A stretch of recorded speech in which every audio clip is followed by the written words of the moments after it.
الله أكبر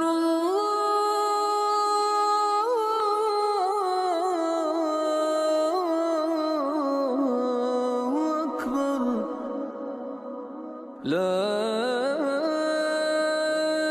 إله إلا الله. إن الحمد لله نحمده ونستعينه ونستغفره ونعوذ بالله تعالى من شرور أنفسنا وسيئات أعمالنا. من يهده الله فلا مضل له ومن يضلل فلا هادي له، وأشهد أن لا إله إلا الله وحده لا شريك له ولا نظير له ولا مثيل له ولا شبيه له، أول بلا ابتداء وآخر بلا انتهاء. أوليته أوجبت ألا أول قبله، وآخريته أوجبت ألا آخر بعده. هو الأول والآخر والظاهر والباطن، وهو بكل شيء عليم. وأشهد أن محمدًا عبده ورسوله وصفيه من خلقه وأمينه على وحيه ونجيبه من عباده، صلى الله وسلم وبارك عليه وعلى آله الطيبين وصحابته الكرام الميامين، ومن تبعهم بإحسان إلى يوم الدين وسلم تسليما كثيرا.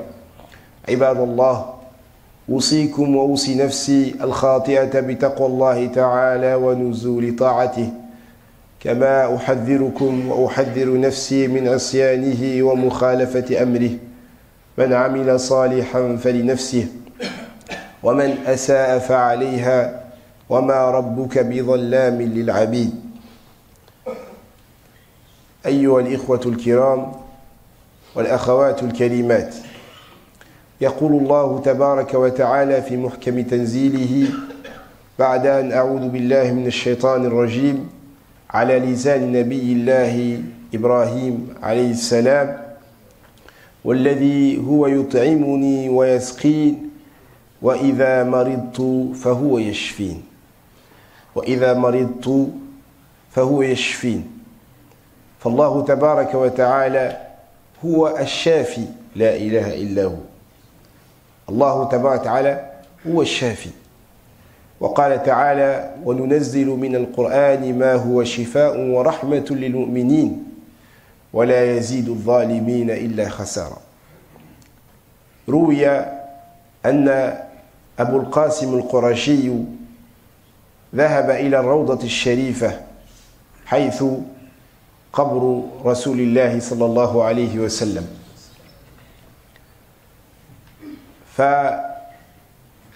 فسمع رسول الله صلى الله عليه وسلم يقول له، لعله سمع هذا في المنام والله أعلم: ما لي أراك حزينا، ما لي أراك حزينا. فقال: لي ولد وحرت في علاجه، لي ولد حرت في علاجه.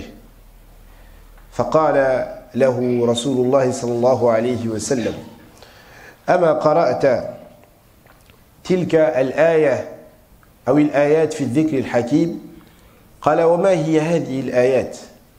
فقال: قوله تعالى: ويشفي صدور قوم مؤمنين، وقوله تعالى: يا أيها الناس قد جاءتكم موعظة من ربكم وشفاء لما في الصدور وهدى ورحمة للمؤمنين، وقوله تعالى: وننزل من القرآن ما هو شفاء ورحمة للمؤمنين، وقوله تعالى: قل هو للذين آمنوا هدى وشفاء، وقوله تعالى: وإذا مرضت فهو يشفين.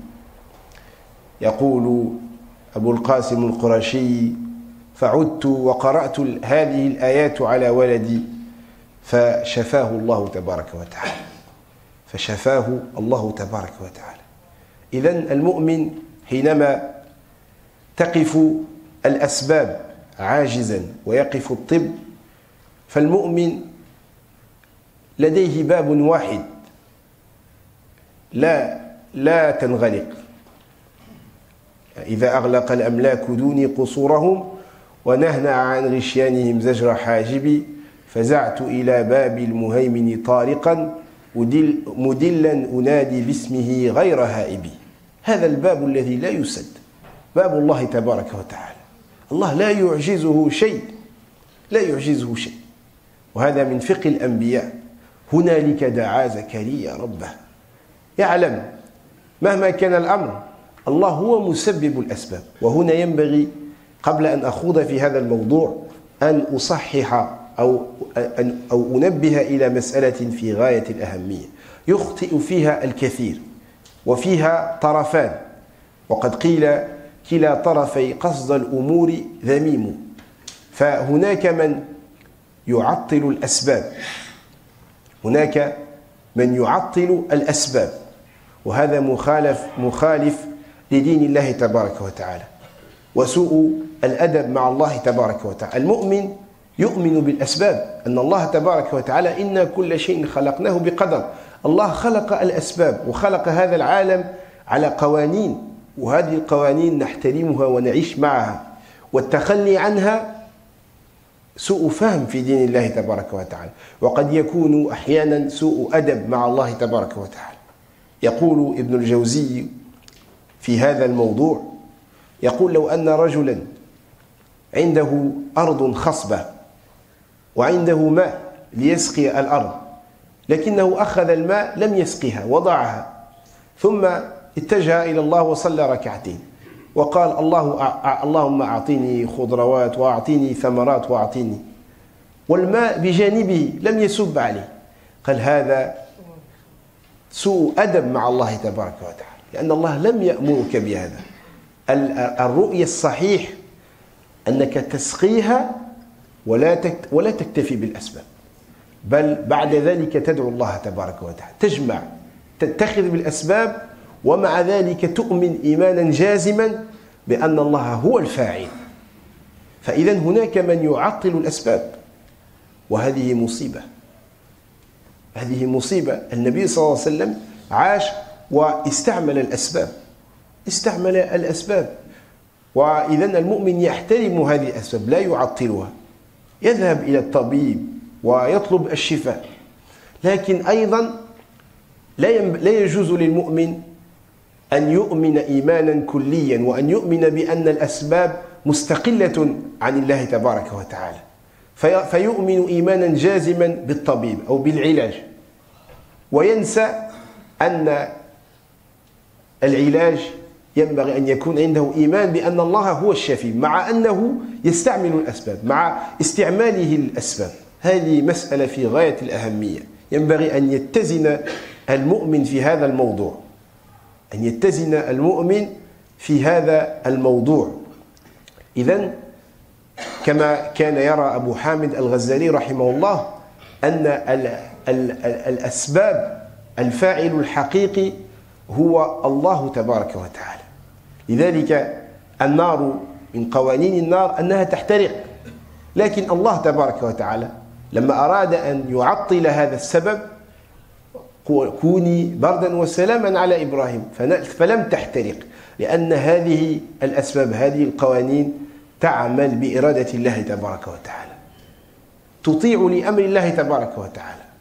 فإذا المؤمن هكذا نظرة المؤمن. لذلك نحن نعيش أزمتين. هناك للأسف من يسيء الفهم فيريد علاجا، يريد فرجا بدون استعمال الأسباب، وهناك أيضا يستعمل الأسباب، وهذه تتفق مع المادية، يستعمل الأسباب ويظن أنها تفعل بذاتها. لذلك أنت إذا أعطيت دواء، الطبيب أعطاك دواء تستعمله، لكن إياك أن تنسى أن تذكر الله وأن تستعمل هذا الدواء. إياك أن تنسى وأنت تتعاطى هذا الدواء أن تنسى أن الله هو الشافي الحقيقي. هذا الذي نريد أن نصل إليه. نريد أن نصل إلى هذه الرؤية الصحيحة، أن نستعمل الأسباب ونحترمها، وفي نفس الوقت نؤمن إيمانا عميقا بأن الله هو الشافي. لذلك القرآن هو الشفاء أيها الإخوة، والشفاء بيد الله تبارك وتعالى. ولذلك أقص لكم قصة تبرهن على هذا. وهذه القصة إن شاء الله سأحكيها في الخطبة الثانية حتى لا أطيل عليكم إن شاء الله. Allah tabaraka wa ta'ala dans le Coran il dit à la place ou en relatant les propos du prophète Ibrahim alayhi salam, celui alladhi yut'imuni wa yasqin, il dit Allah tabaraka wa ta'ala, quand il parle d'Allah tabaraka wa ta'ala, il dit c'est celui qui me nourrit et qui me donne à boire. Et il dit wa idha maridtu fahuwa yashfin, et quand je suis malade, c'est lui qui me donne la guérison. Quand je suis malade, c'est lui qui me donne la guérison. Et on rapporte qu'un homme qu'on appelle Abul Qasim al-Qurashi est venu voir, est parti faire une umrah.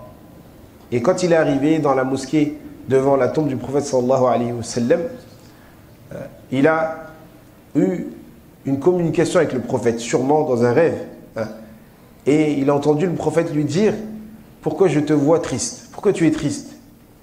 Et il a répondu, Abul Qasim al-Qurashi lui a dit « J'ai un enfant qui est malade et je n'ai pas trouvé un remède. » Et le prophète sallallahu alayhi wa sallam lui a dit « N'as-tu pas récité, n'as-tu pas entendu les versets suivants ?» Il lui dit « Quel verset ?» Il dit, quand Allah dit « Wa yashfi sudura qawmi mu'minin » Allah ta'ala guérit le cœur des croyants. Et quand Allah ta'ala dit وَنُنَزِّلُ مِنَ الْقُرْآنِ مَا هُوَ شِفَاءٌ وَرَحْمَةٌ لِلْمُؤْمِنِينَ, que le Coran est un remède pour le croyant. Et le verset d'Ibrahim alayhi salam, et quand je suis malade, celui qui me guérit. Et il dit, et quand je me suis réveillé, j'ai récité ces versets-là, la maladie est partie. Avant de continuer dans ce sujet, qui est le sujet de la guérison, j'aimerais attirer l'attention et clarifier quelque chose, un point qui est très très intéressant et durant lequel il y a deux extrêmes sur ce sujet-là. C'est la question de ce qu'on appelle la causalité. Il y a deux extrêmes. Il y a une tendance qui abandonne les causes,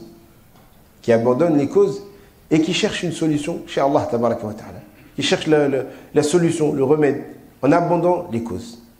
Et ça, c'est une mauvaise compréhension, une mauvaise approche de la religion. Pourquoi? Parce que les causes, ce sont des lois qui ont été régies par Allah tabaraka wa ta'ala. Et c'est pour cela qu'on se doit de les respecter. On se doit de les respecter. Et le prophète sallallahu alayhi wa sallam, toute sa vie, il a respecté les causes. Et il a vécu avec les causes. Et le croyant, il respecte ces choses-là qui ont été régies par Allah tabaraka wa ta'ala. C'est pour cela, Ibn al-Jawzi, quand il aborde ce sujet-là, il dit, imaginons un homme qui a une terre fertile et il a à côté de lui de l'eau, une source d'eau. Et malgré ça, il fait 2 unités de prière et il demande à Allah, il dit, je demande des fruits, etc. Et j'ai une terre qui me donne et qui me donne. Il dit, tant qu'il n'arrose pas la terre avec l'eau, même s'il fait dua des milliers d'années, Allah ne lui donne pas. Pourquoi? Parce qu'on doit utiliser les causes. Et après, on repose notre confiance sur Allah ta'ala. Et ça, c'est quelque chose qui est très très important de comprendre. Une vision, la juste vision de l'islam sur cette question, sur la question de la causalité. Et c'est pour cela aussi, on n'a pas le droit aussi, en tant que croyant, même si, alors qu'on utilise les causes, nous n'avons pas le droit aussi d'avoir cette croyance que les causes fonctionnent en dehors de la volonté d'Allah ta'ala.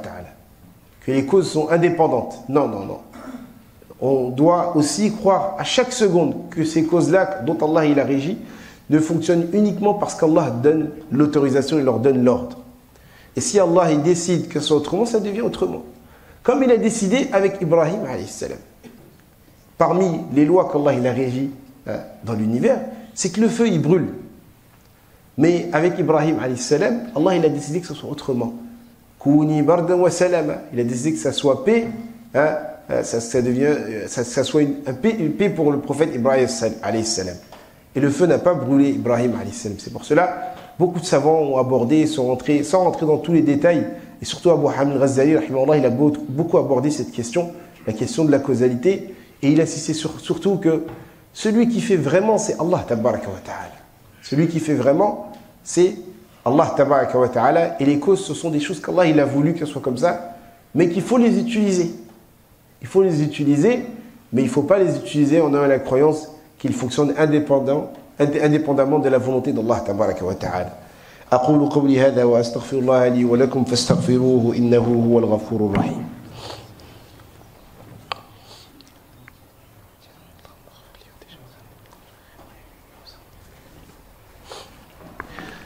الحمد لله رب العالمين والصلاة والسلام على المبعوث رحمة للعالمين وعلى آله وصحبه وسلم تسليما كثيرا. Pourquoi j'aborde ce sujet-là? Car il est très important, car on vit dans une période où le matérialisme est très répandu, et même chez la croyance, même des fois quand on pense qu'on est croyant, on est envahi par des conceptions qui n'ont rien à voir avec la vraie foi en Allah tabaraka wa ta'ala. Et deux fois, les musulmans, deux fois ils s'arrêtent aux causes. Malheureusement, on a dit qu'il y en a qui abandonnent les causes. Mais deux fois, il y en a qui s'arrêtent aux causes. Ça veut dire que quand la science humaine, elle dit il n'y a pas de solution à ça, quand le médecin il dit c'est fini, hein, tu vas mourir, etc., il s'abandonne aux causes. Il dit khlas. Et le croyant, normalement, à ce moment-là, il a une porte qui ne se ferme jamais. La porte de dua, la porte de Allah Ta'ala, qui est celui qui a régi les causes. Et ça, c'est très important en tant que croyant d'avoir cette croyance. Ne jamais connaître, ne jamais être désespéré. Et la science, surtout la médecine, etc., parce que là, je parle du domaine de la guérison, c'est quelque chose de très relatif. Ça veut dire que la médecine, elle dit ce qu'elle connaît, mais il y a des choses qu'elle ne connaît pas. Et nous, en tant que croyants, on croit à ça, qu'il y a des choses qui dépassent la médecine. Car Allah, tabaraka wa ta'ala, c'est lui qui a créé l'être humain et c'est lui qui a créé toute cette science-là. En vérité, on ne fait que découvrir la création d'Allah tabaraka wa ta'ala et comment Allah il a décidé de créer les choses. Et donc, c'est pour cela, il est très important d'avoir ce point de vue-là. Et pour ça, je raconte une histoire qui a été rapportée par un penseur musulman qui s'appelait Mustafa Mahmoud, un Égyptien. Il a fait beaucoup de travail sur la relation entre la science et la foi. Et une fois, il a raconté une histoire très intéressante. Cette histoire, si ma mémoire est bonne, en 1968 ou 78, il dit j'ai rencontré à Rabat, au Maroc, une convertie, une Française convertie, qui m'a raconté son histoire et son expérience. Et elle m'a dit, la plupart des musulmans, vous êtes musulmans, mais vous êtes inconscients de la grandeur de votre religion et la force de votre religion. Il lui a dit, pourquoi tu dis ça? Elle lui a dit, je vais te raconter ma propre histoire. Il y a 30 ans, je suis venu ici au Maroc pour passer des vacances. Et comme on dit, pour m'éclater, pour s'amuser, etc.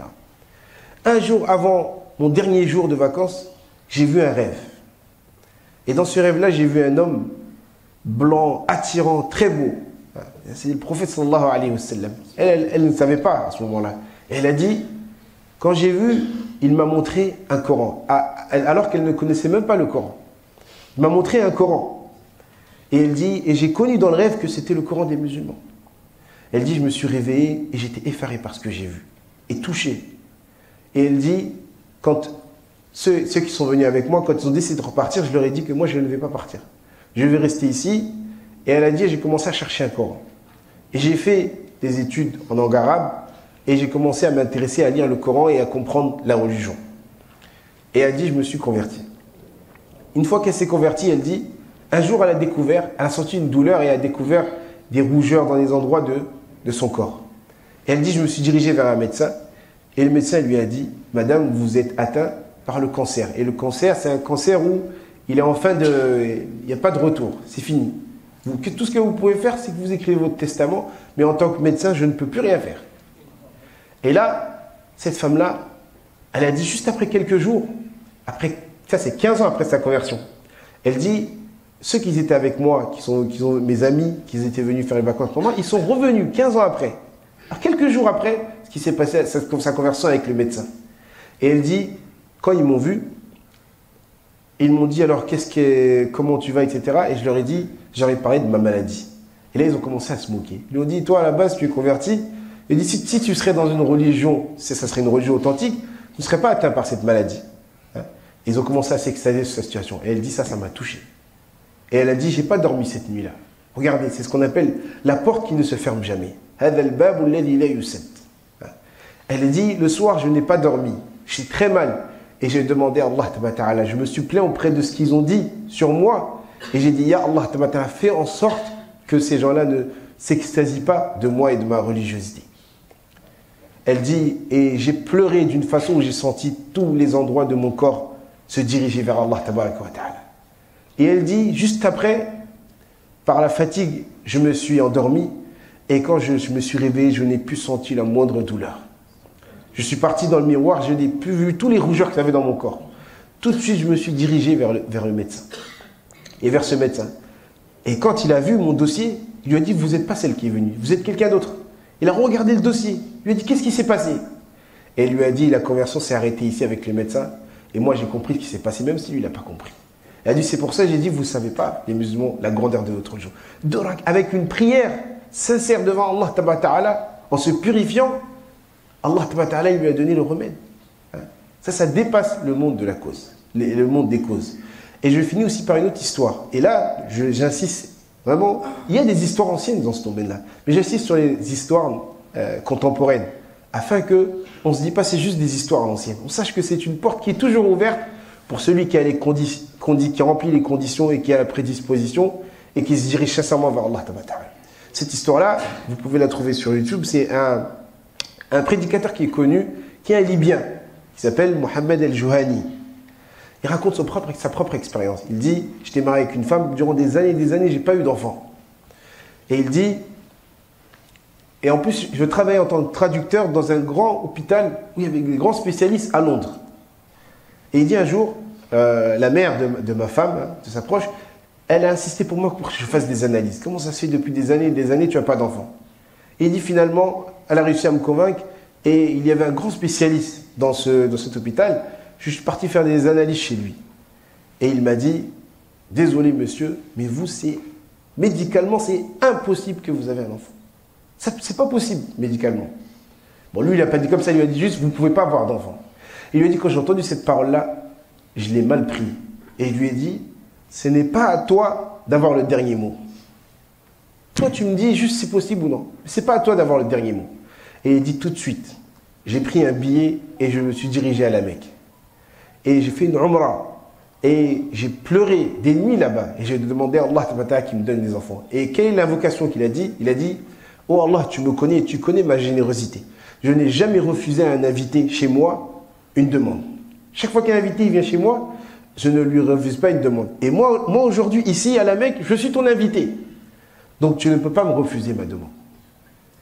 Et il dit, après 1 mois, ma femme, elle était enceinte. Et il a eu 3 enfants. Il a dit, après 1 an, je suis parti voir ce médecin-là, avec mes enfants. Et je lui ai dit, tu vois ces enfants-là, ce sont mes enfants. Le médecin n'est pas revenu, il n'en croyait pas. Et il lui a dit, après ça, ce médecin-là, il a gardé mon contact. Et quand les gens étaient dans ma situation, il disait, moi, en tant que médecin, je ne peux rien faire pour vous.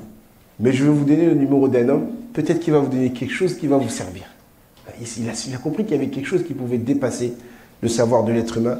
Et je finis par ce verset coranique, وَإِذَا مَرِضْتُ فَهُوَ يَشْفِينِ. Et quand je suis malade, c'est lui qui me guérit, comme on a dit, à condition qu'on comprend bien ce verset-là et la question de la causalité. أقول قولي هذا وأستغفر الله لي ولكم فاستغفروه إنه هو الغفور الرحيم. اللهم اشف جميع مرضى المسلمين. اللهم اشف جميع مرضى المسلمين. اللهم اشفنا أنت الشافي لا شفاء إلا شفاؤك شفاء لا يغادر سقما برحمتك يا أرحم الراحمين. اللهم لا سهل إلا ما جعلته سهلا وأنت تجعل الحزن إذا شئت سهلا. اللهم لا تدع لنا في مقامنا هذا ذنبا إلا غفرته ولا هما إلا فرجته ولا كربا إلا نفسته ولا دينا إلا قضيته ولا مريضا إلا شفيته ولا طالبا إلا وفقته ولا مظلوما إلا نصرته ولا حاجة من حوائج الدنيا هي لك رضا ولنا فيها صلاح إلا أعنتنا على قضائها ويسرتها برحمتك يا أرحم الراحمين. اللهم يسر لنا كل عسير. اللهم يسر لنا كل عسير. ربنا آتنا في الدنيا حسنة وفي الآخرة حسنة وقنا عذاب النار. ربنا لا تزغ قلوبنا بعد إذ هديتنا وهب لنا من لدنك رحمة إنك أنت الوهاب. اللهم اغفر لنا ولوالدينا وارحمهم كما ربونا صغارا برحمتك يا أرحم الراحمين. وقوموا إلى صلاتكم يرحمكم الله.